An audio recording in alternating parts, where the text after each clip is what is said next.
All right, so I've got some black here. I didn't really use my burnt umber. I just used a little bit of phthalo. So you can see that this goes a long ways right now, and you can always get more. So don't just put a big blob out on your palette. So I'm gonna start off here with a little bit of black, and I've got a smaller brush, and we'll just go in here and kind of do this outline. In this case, yours may be a different color, but I think this is really going to make it clean and stuff. So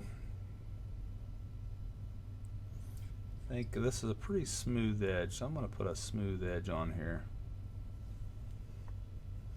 But then I can get these little bumps in here. Now in this case, I'm probably not going to spend the time to get every one. I'm going to get definitely the flavor of it, so you can't go too fast here.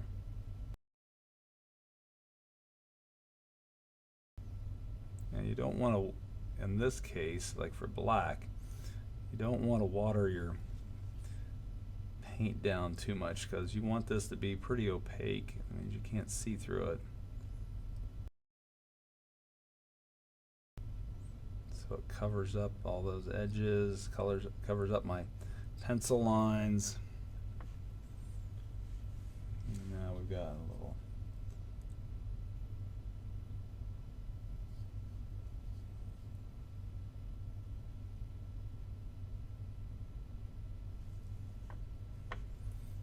still want to take some time, and you definitely want to get the flavor of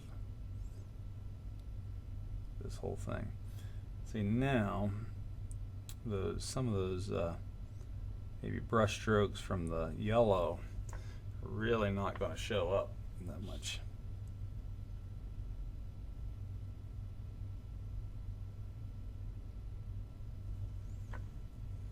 Because that yellow is just peeking through a little bit.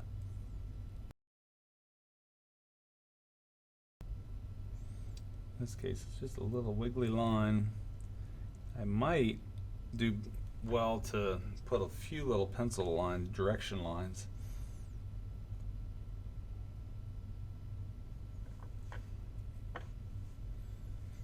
To make sure that I'm going in the right direction. I'll lose in my place here. So yours may not be black, it might be orange, it might be all different kinds of colors.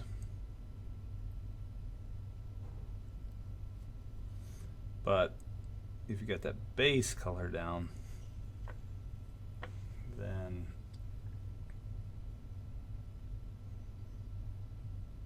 it's easier to paint the black than try to paint around a black with yellow or something like that. Just in this case, we want to make sure that we're not, we want to keep that randomness, so not all the same size. It's not like a tiger stripe. Well, it kind of is because they're more random as well.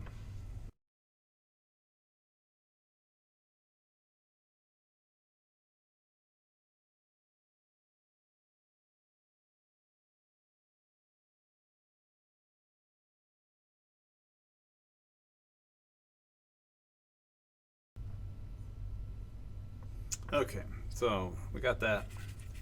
Now we could get a little bit of, don't want to rely on water as much as maybe we do paint.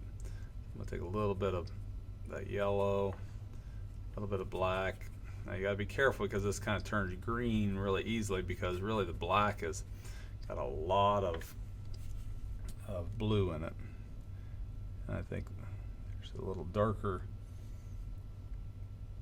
dots here. So we just kind of keep building up and building up and building up. If now we want to add a little bit of sparkle here, so it's kind of dull a little bit. There may be a little touch of red in the eyes, right? The reflection. You're probably not going to be able to see that.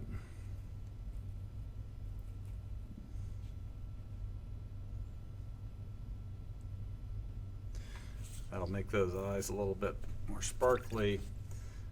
And you could, for artistic license, you could take a little bit of white and make that sparkle a little bit more. But wherever you put a really pure white, it's called a spectral highlight, and that will help add like a little reflection. Well, that's going to come across very well in the video, but just this little pure white instead of the blue will make it look like those scales are wet. I'm going to put them on the top side because that's where the light's coming. The light's not going to come down here.